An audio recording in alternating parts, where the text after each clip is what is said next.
Asian giant hornets, nicknamed Murder Hornet. Murder Hornet. Murder Hornet. Murder Hornets. Right when you thought 2020 couldn't get any worse, murder hornets made their big U.S. debut. But are murder hornets as murderous as their nickname suggests? That is definitely an overblown nickname. So it should be more accurately honeybee murder hornet. Yes, they murder, but they're almost certainly not going to murder you. Asian giant hornets are responsible for up to 50 deaths a year in Asia, especially in Japan, which has been dealing with the problem for thousands of years. But it takes multiple stings to kill a person. Hornets are, however, capable of killing insects and even rodents, and viral videos of these attacks from years ago are making their way around the internet again. Even if we were living in a place like Japan or Korea, we would very rarely be exposed to life-threatening stings. But the real victim and biggest concern is the already declining honeybee population. Murder hornets were first spotted in Washington state in December, and beekeepers there are very concerned.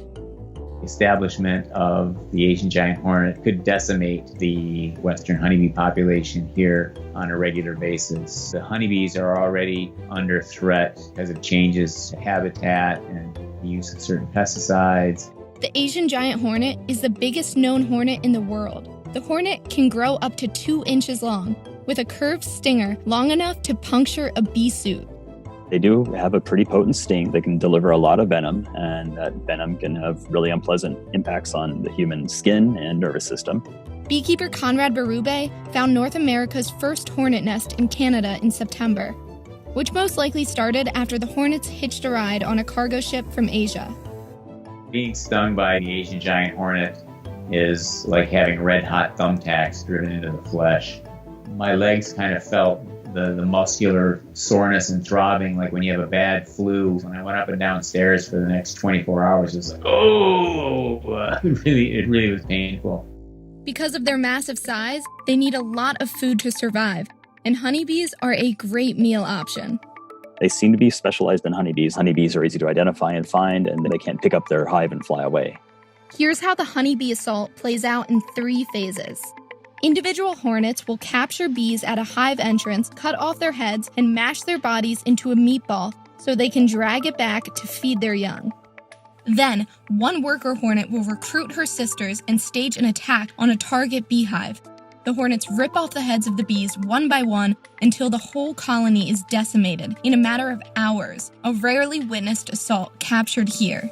Then, the hornets shift to feeding. They take over the beehive filled with decapitated dead bees for about a week, collecting the pupae and larvae to feed to their own children. Because Japanese honeybees co-evolved with hornets, they've found a way to fight back by forming a hot defensive bee ball, which has been seen in videos circulating in Japan. Once the hornet worker enters the hive, they'll rush it as a mass, kind of clamp onto it with their mandibles, and then just through their own metabolism will raise the temperature and actually flood it with carbon dioxide. Sadly, the western species of honeybees found in North America do not have those powers. If the hive's under attack, they'll keep going out the entrance and getting knocked off in these aerial dogfights. This makes our honeybees even more vulnerable to the new threat.